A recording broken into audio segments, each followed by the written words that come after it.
Today, Virginia braces for Election Day. A new poll shows a large amount of Democrats want Joe Biden off of the 2024 ticket. I don't understand why he's been doing so well. And also, as always, just another example that Democrats love child abuse. We've got a lot coming up today, and it all starts right now.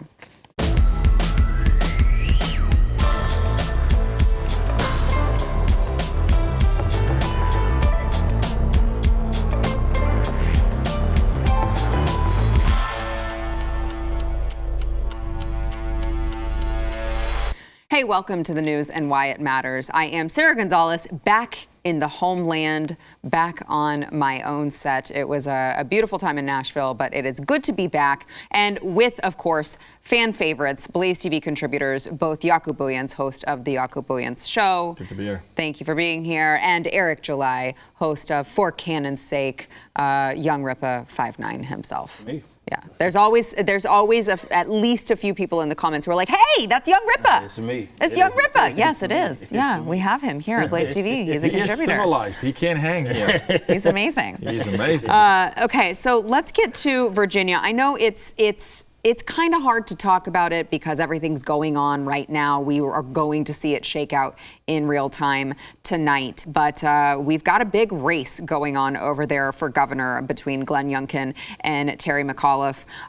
They really, it appears, I mean, it depends on what polling you're looking at, but they do appear pretty close, if not Youngkin kind of pulling away a little bit. I don't want to be too optimistic. I mean, I don't know. All I know is that the Democrats say historically that they do tend to fortify elections when they have popular candidates. So I don't know if any fortifying will take place. I have no idea about any of that. But it is interesting when you see, I was looking at the predicted polling for this particular race. And if you look back like several months ago and you see McAuliffe up here and you see Youngkin down here, and then you see this crazy merging, and then they cross, and Youngkin starts to go up, and McAuliffe starts to go down, and that's happening, of course, right now. So Virginia has been at the forefront of all of this CRT, what's going on in our education systems. Oh, there was that predicted. Yeah, can you play? Yeah, there it is. So that was the beginning of October through the end of October. So that's I was thinking it was more time than that. I mean, that's no time at all. Yeah. And that is like a huge shift in momentum. And let's think about the things that have happened in that time frame. So we had Terry McAuliffe saying that parents should not be involved in, what the school is doing, and kind of doubled down on those comments. You have Youngkin coming out taking the opposite position, and in response they call him a racist. Obviously he's a white supremacist. Then they planted these quote white supremacists at his tour bus, and then they got found out that the Democrats had just planted these guys, which, by the way, there was a black guy there, so I was very confused as to how he was a white supremacist, but maybe he's related to Larry Elder. Yeah. I don't know. So we've got this race going on, and I know, again, I don't want to speculate too much because we're going to see it all shake out tonight, but I guess my question to you guys is, knowing that the voters in Virginia have said education is now the most important issue to them, knowing how this momentum has shifted regardless of the outcome, can we look to this race as kind of an example, an idea of where mainstream America is at when it comes to, are they going to let the left just completely take over their schools, take over their children with no repercussions? I think this is very indicative of where our country is at, particularly how fast, if you look at that graph how aggressively it changed. Yeah. And so I don't know why I was thinking it was a longer time period than that. That's just in October. You nailed it so well, right? When you look at the hot topics, CRT, school curriculum, this is also the place where Lawn Boy, the book, came in. The transgender. And it's about, look, et cetera. And these are real hot topics. And the left, they've doubled down on this. They can't walk this back. They want to indoctrinate your children in a classroom. We've got a quorum here. I'm in the middle of those fights in multiple cities. They want to sexualize the children in a classroom. They can't back off of this, and I think they've reached the tipping point where we've seen the absolute outrage from parents, storming school board sessions and open mic sessions. And so I think this is indicative, to me, to where the country is at. And also remember, Virginia over the last number of years have been hammered with the Second Amendment and everything that's happened in that state. And I think it's been a build, Eric, towards them saying enough is enough. And that's an aggressive swing, right? So I am hopeful that tonight will go well. Also, I'll close with this on this topic, is when I start seeing the left downplay the significance of a race. Yeah. So that's when I start saying, because they're losing grip. And it's like, it's not that important, right? Yeah. So let me bring that into the conversation, because I do think that is an important point to make. Representative Matt Cartwright, who is from Pennsylvania, that's exactly what he was doing. He was saying, listen, this race in particular will be a distant, dim memory by the 2022 midterms.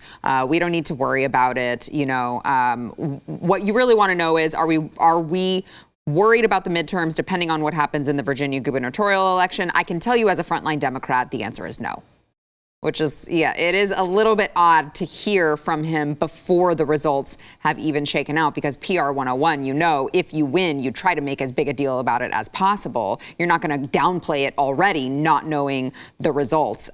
So Eric, I want to get your thoughts on this, although I do know your stance on public education as a whole, but I want to get your thoughts on this race in particular, but also Terry McAuliffe's position and stance on all of this, diversity issues. It's always coming from freaking old white men, old white liberals. It's always coming from them. But let me play for you one of the weird comments he made. This was Terry McAuliffe calling for diversifying teachers, because I guess it's not fair for black kids to be taught by white teachers. I don't know. Sounds pretty racist to me. Listen.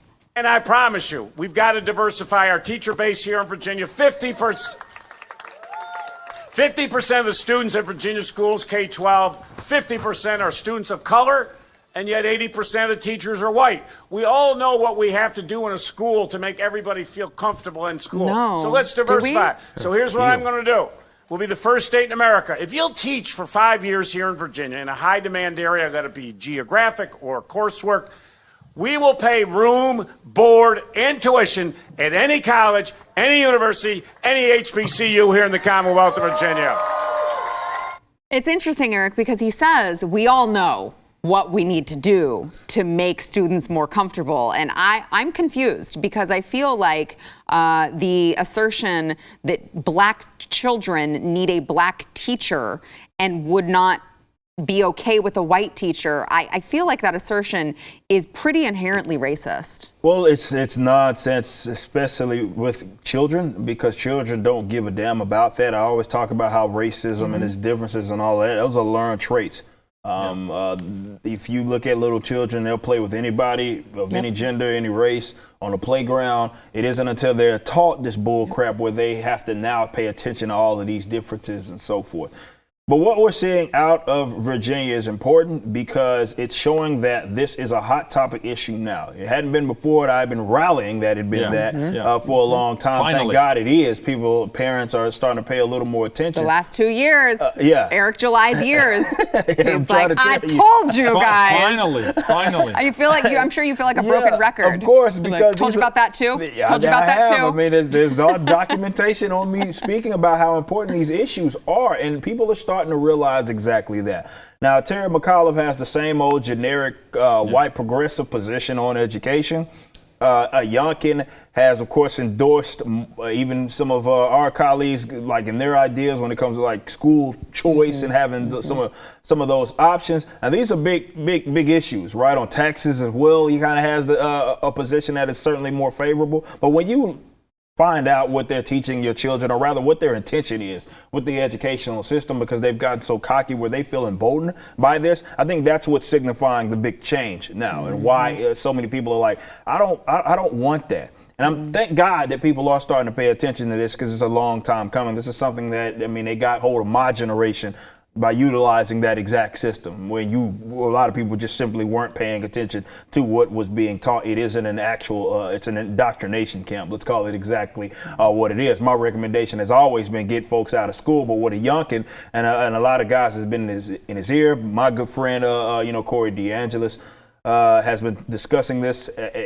We want to move towards a situation where people ultimately can decide, their parents can decide where their children go to school. Not some arbitrary district that they live in or some rotten school that they're being forced, that's being forced upon them. This is why, while I'm advocating getting your folks up out of there, I'm also advocating that you be able to keep your money that you're being taxed for, particularly in property taxes, to pay for this nonsense. Because even if you do take your kids out, they're still going to tax you. Yeah, they're still going to tax you for it. And of course, we don't want that. McAuliffe is an interesting character because you got to watch and listen to what this man has said regarding education system. I don't know if anybody knows. I believe he's had 5 children. None of them have gone to public schools. Yeah. None of them. Yeah. I believe he went to private schools, as well as all 5 of his children. He'll word it in a way that, of course, I'm for this education system, public education. I've raised 5 kids, but your 5 kids didn't go through that rotten school. A lot of these guys that champion these policies wouldn't have their kids anywhere near this, and you have to wonder why exactly they would never put their own children in these rotten damn schools. So looking at that and the hypocrite that he actually is, I think that is starting to turn the tide on a lot of this, but I think it's representative of the country at large because so many more people are paying attention to that rotten education system. That brings up something, Eric, that I do want to touch on. I know you get it all the time, but I got some pushback recently because I keep telling people, get your damn kids out of public schools. Yes. And I'm getting called an elitist now. Doesn't matter. It's not an argument. But I'm like, you guys, if you don't understand that the average American can homeschool, I didn't say it was easy, but I'm saying it's worth it, okay? If you don't understand how simple they make it for you to be able to pick a curriculum, to be able to. There are so many resources out there for the average American. These are not elitists sitting here talking to you. These are people who have been there and done that and understand. I'm telling you, it does not take some millionaire who has to have private nannies all day tutoring their children. Because if it did, none of us would be saying that we've done it. So I just have a hard time. Like, I understand that, like, if you guys want to get mad at any of us, because I know we've all said it, get your kids out of public schools. If you guys want to get mad at us saying that, don't be mad at us saying that. You can be mad at yourself, or that you don't have the patience to do it, or that you just don't have the energy to make sure that it gets done, but it is absolutely doable. And I'm just so sick of people acting like we are the bad guys for pointing out that you have an option. You just don't choose to do it because it's hard, or it takes time, or whatever the case may be. That's not my problem. That's your prerogative as a parent. But that's the choice that they're making, and it's not like your fault. It's not our fault. That's not on me. What's happening right now is that people are upset that you're pointing out the reality that they have been. They've been avoiding it for so long. But because it's pointing to an insecurity, a deeper lying insecurity, to where we have a lot of parents today that don't parent. Not at all. They put that on the public education system. They drop their kids off because it's a daycare system, and they have to work. And I get that. I get that. Hey, we work. We all work and travel. We all do. Like, that's what I've never understood that argument. They say that all the time. Like, we have jobs. You think you're the only person in this world that has a job, man? Right. I'll say this: measure the cost of what it's going to cost you when 5, 10, 12 years from now, your child is completely dysfunctional. You're a parent who's morbidly depressed because you got a prodigal son out there somewhere who you got to somehow, by the word of God, reel back in because he's off the wagon because you dropped him off. You lost your relationship with this child. You're going through a midlife crisis because you and your husband have drifted apart. And your kids, because you couldn't wait for the date for them to leave school. This is an incredible opportunity in our country's history to get the family back together again, 100%. to parent again, and to homeschool. We homeschool. We don't have a single set of family members that live in the state of Texas. We got no help. We don't have a nanny. We don't have a chef. We work. I probably pull 70 hours a week. Okay, you're always working. But our kids are worth it. Yes. And so we make the sacrifice and you keep them the heck not away. For them, Yaku, who else? Right. Like that, like Right. seriously, Exactly. like when I hear these arguments, or rather they're not even arguments, it's just like people don't like the fact that you're bringing it up. If not for your kids, then who else would you do that for? Yeah. Like it's not like if there is one person or group of people, you know, if you have multiple kids, that you would do something like that for, that you would sacrifice, that you, it might be easy and you may have to alter your life a little bit in order to ensure that they're not put through that camp. Why wouldn't you do that for your children, man? The cost is too high. Exactly. Not Like, to at look this at the point. cost-benefit analysis. You might not see it right now, but you'll certainly thank yourself, and your child would thank you for it if they understand what's going on in those systems. A lot of, these public education systems, not just with the indoctrination part, just to what they experience, man. It's the only place where you talk about sexual exploitation and violence that a lot of people will ever experience in their entire life. Is in the public education system. Such a waste of time. When I measure how I was raised, and I come up from a family of 6 teachers. My mom's a teacher. I was raised by a single mother who's a teacher. 45 years teaching, okay? If you just measure how kids are taught and what they're taught in other countries, and you look at how far our public education system has fallen behind, the waste of time, and then they indoctrinate them with crap, I almost go, you can't afford to put them there. Yeah. So look, you guys summed it up beautifully. I'm not saying that I know better than you as a parent, because you are the parent. But what I am saying is it is up to you to do the cost-benefit analysis. If you decide that it costs too much for you, that's your problem. But what I am saying won't change, which is get your children out of public school. It is hard. It is not easy, but it is always worth it. Yes. That is not coming from an elitist, okay? That is coming from a mother of 2 boys, a working mother. We both work in the home. We're just trying to make ends meet and make sure that our children are taken care of, just like all of you out there. So I wouldn't be saying something from some sort of ivory tower over here without knowing that it can be done. Public schools. Yeah, absolutely. The ones that sit in those ivory towers. Right. I'm like, I'm just like, I'm not the bad guy here, all right? I respect your decision, whatever you make, but don't make me the bad guy if you don't like the fact that it is much easier than you think to be able to get your kids out of these public schools. All right, I'll leave it there for now. We've got more to come. First, we want to thank our sponsor, ExpressVPN. So going online without ExpressVPN is like, I don't know, using your smartphone without a protective case, which is not really smart, all right? Because most of the time you'll probably be fine, but it just takes that one accidental drop onto the concrete to make you wish that you had protected yourself, and then you lose everything, all right? To keep my data private when I go online, I turn to ExpressVPN. There are hundreds of data brokers out there. I don't know if you know this. Their sole business is to buy and sell your data. So they're making money off of you. They're profiting off of you. By the way, they don't have to tell you who they're selling it to or get your consent. They just, you've signed up to give your entire life away on all of the terms and conditions usually. So one of these data points is your IP address, and they can use your IP address to identify you and your location. But if you're using ExpressVPN, they will reroute you through an encrypted server, and your IP address will be masked. They will give you a random IP address shared by other ExpressVPN users, so it makes it really difficult for third parties to identify you and harvest your data. It's very, very easy. It will not make your devices lag. You can do it on your computer,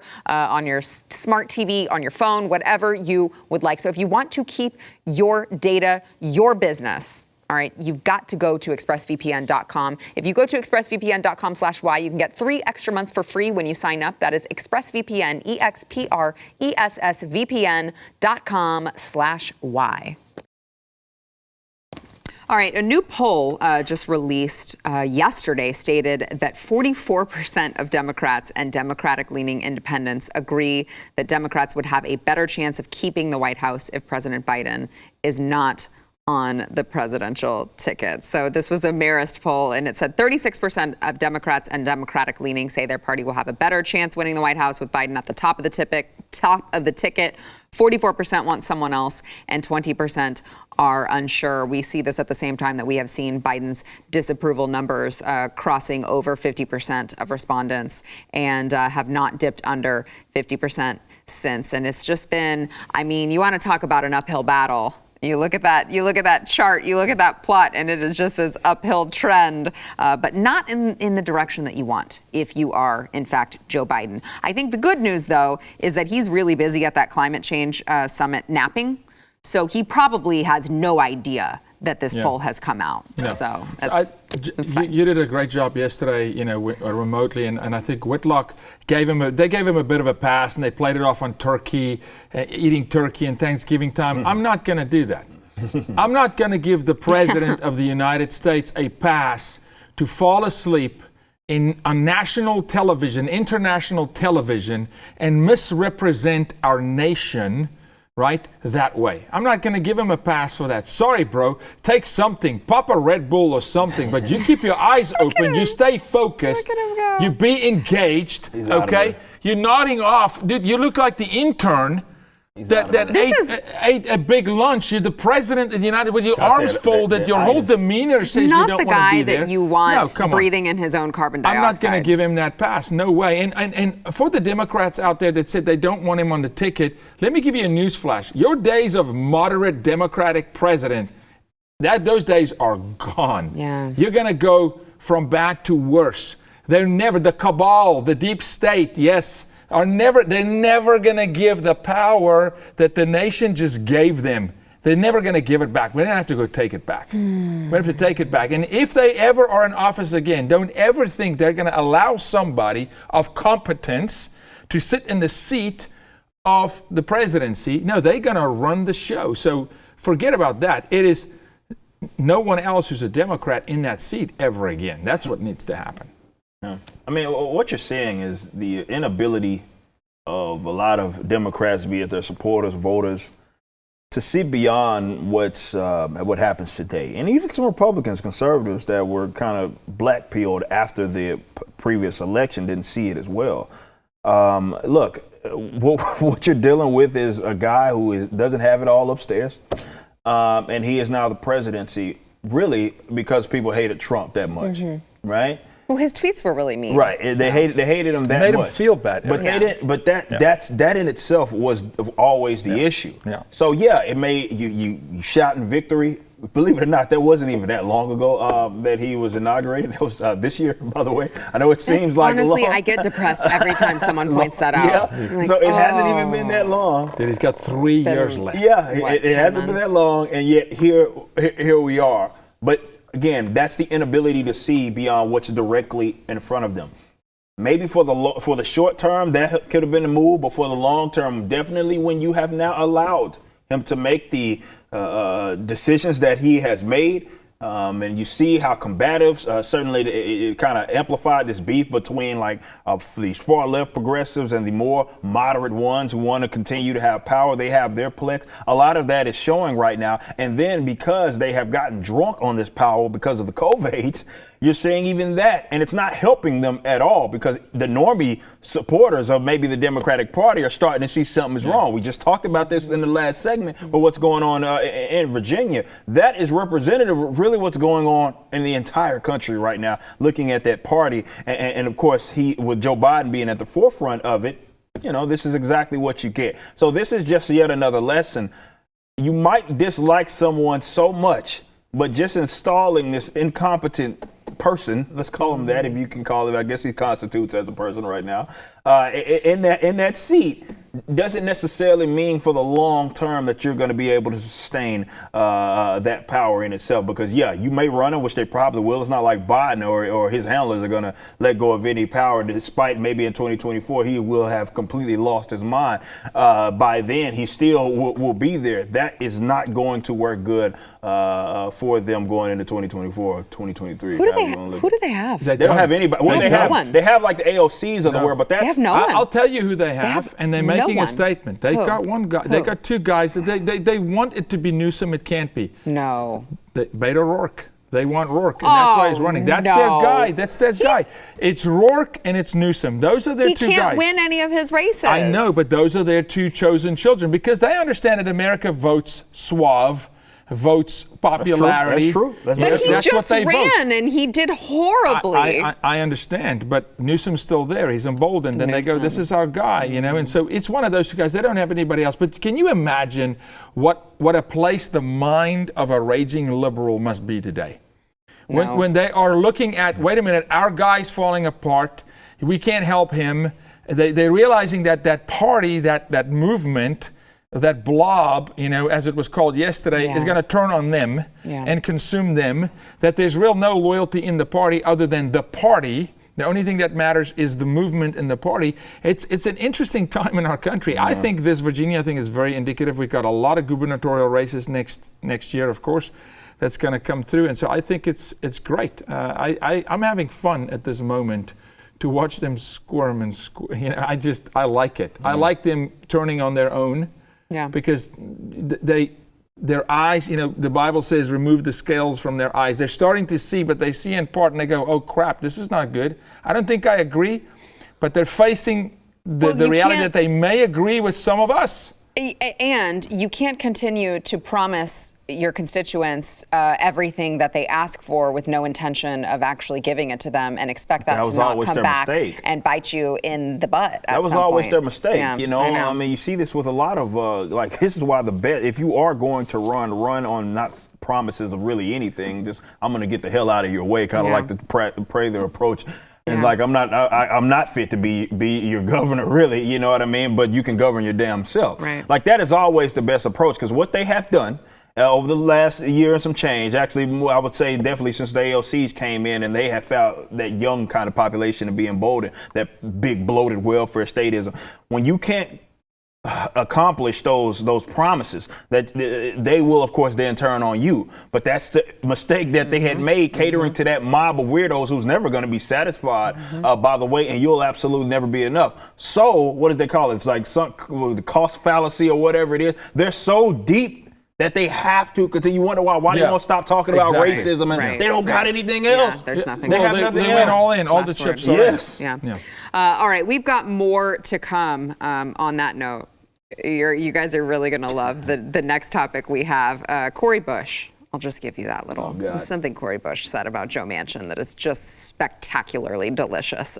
Speaking of delicious, we want to thank our sponsor, Built Bar. So if you love chocolate and you love snacking, which we all love snacking, but you don't want to do it, right? Because you don't want to gain weight. You don't want to expand your waistline. Well, you got to try Built Bar for that, all right? Because they are delicious. It tastes like you're eating a candy bar. They've got a ton of different awesome flavors, but you're actually eating a healthy protein bar. So they've got coconut, they've got mint brownie, they've got a salted caramel flavor. I think that they still have blueberry muffin. If they do, you need to get some because it's a really, really good flavor as well. And by the way, if all of these are sounding awesome and you go on the website and you're like, I can't decide, get a mix box. They'll give you 2 of each of their regular 9 flavors so you can try them out, decide which one you like the best. They've got up to 18 grams of protein, 180 calories or less. I'm telling you guys, you're going to feel like you're cheating on your diet, but you are not. You are eating something that is going to keep you full and keep you from expanding your waistline. Go to built.com, use promo code news15. You'll save 15% off of your first order. That is news15 for 15% off over at built.com.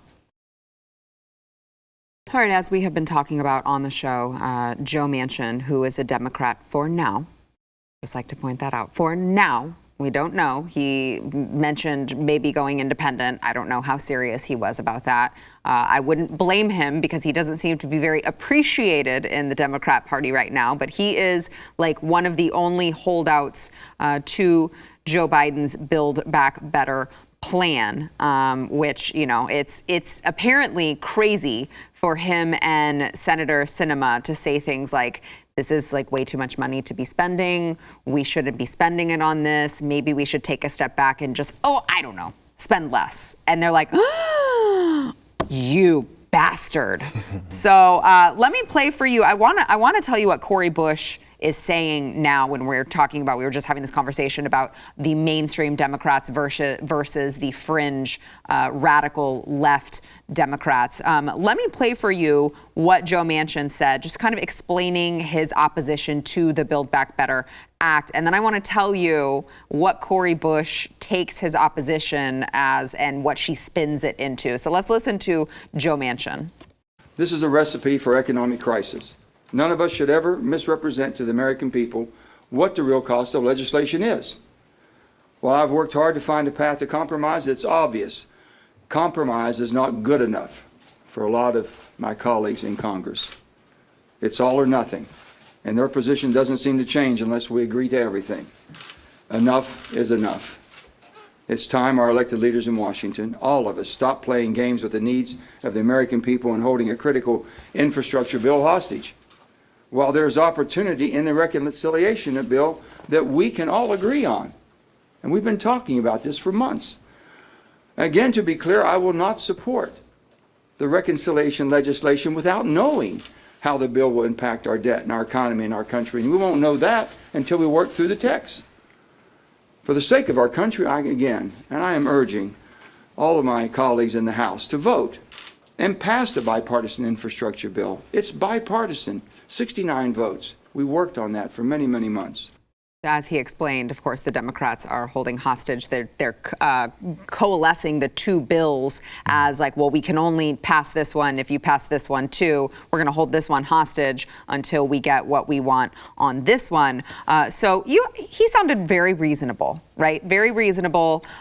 Maybe we should find out how much it's going to cost. Now, if you listen to Joe Biden or his coronavirus-ridden press secretary, Jen Psaki, who, by the way, fully vaccinated, they would tell you that it's fully paid for and it actually costs you $0. However, the thing is that Joe Manchin apparently has two brain cells to rub together, and he must understand that that's not entirely true. So Cori Bush, again, Congresswoman, Democratic Congresswoman, so they're on the same team, or supposedly they are. She came out and blasted Joe Manchin. She said Joe Manchin's opposition to the Build Back Better Act is anti-black, anti-child, anti-woman, and anti-immigrant. Did you get all those keywords in there, Cori? When we talk about transformative change, she says, we are talking about a bill that will benefit Black, Brown, and Indigenous communities. Those same communities are overwhelmingly excluded from the bipartisan infrastructure bill. We cannot leave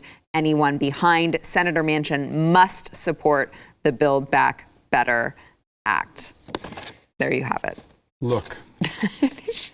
They just use these keywords every time. It makes no sense. Listen, she's sounding more and more like AOC. That's just what words. She's a new member of the squad. Add all the words in here. She's a member of the squad. But here's the deal. What you're seeing here, when Manchin, who I do not think is super bright, but when Manchin looks sane, when Manchin speaks more eloquently and with more virtue and fortitude than even the GOP does on balancing the budget. When last did you hear someone in the GOP talking about balancing a budget or being fiscally responsible, right? He's breaking rank at the moment from the established. And so when you said earlier, for the moment, he's a Democrat. They are about to ostracize this dude because he's breaking rank. He's like, wait a minute, we gave you the playbook.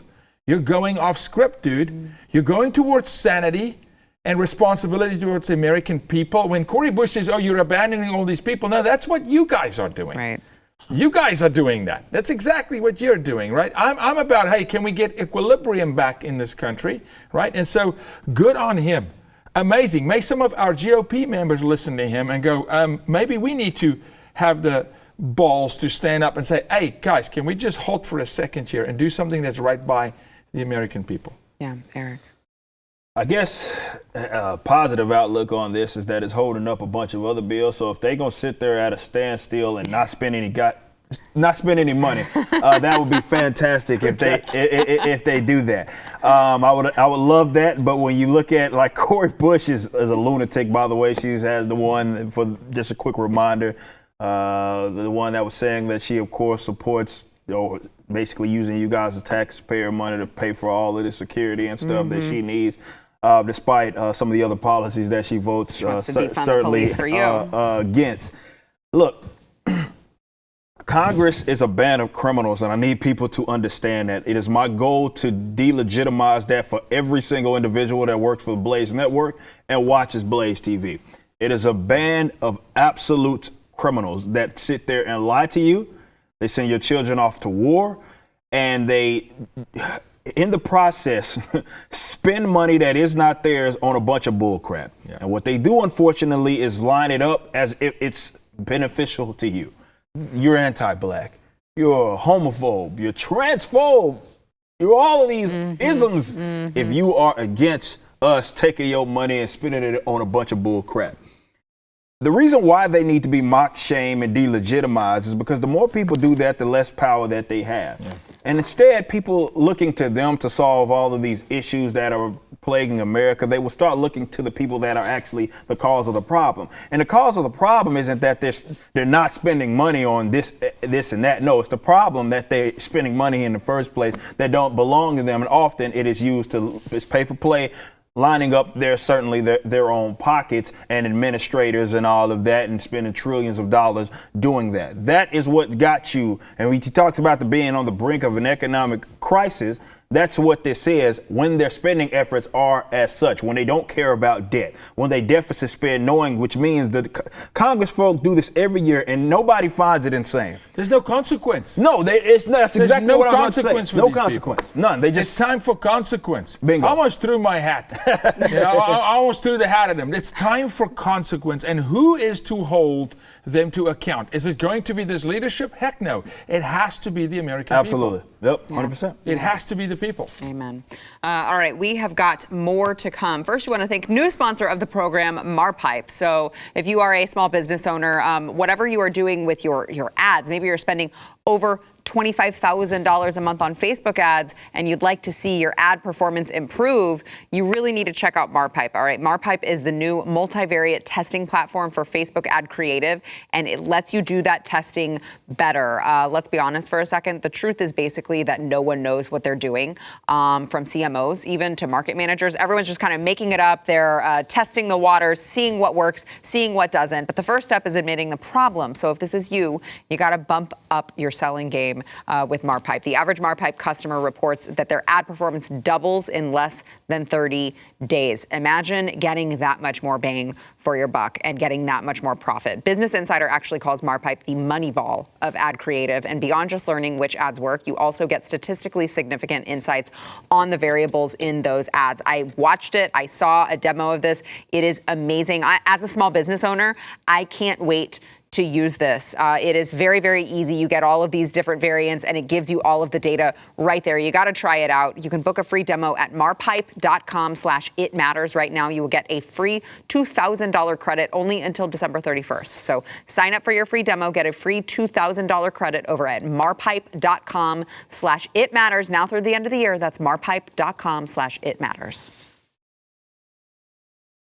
In case you were wondering, Democrats still embracing child abuse when it comes to COVID-19. That's all that I'm going to leave that right there. I would also like to just add this disclaimer to this discussion that we are not doctors. We are not trying to diagnose. We are not trying to give medical advice. We are simply bringing you the news, bringing you viral videos, things of that nature, and just commenting on them, just giving our own opinions. I'd just like to say that. Thank you very much, YouTube. All right, so let me just play for you. This is a viral video circulating TikTok, and it is a woman explaining to her daughter that she finally can get vaccinated, which means she finally, I guess, is able to leave her dungeon that she's been locked up in this whole time, presumably. Watch. This is my daughter. Hi. She's 9. We're about to blind react to something. Okay. What does that say? Hold on, dear!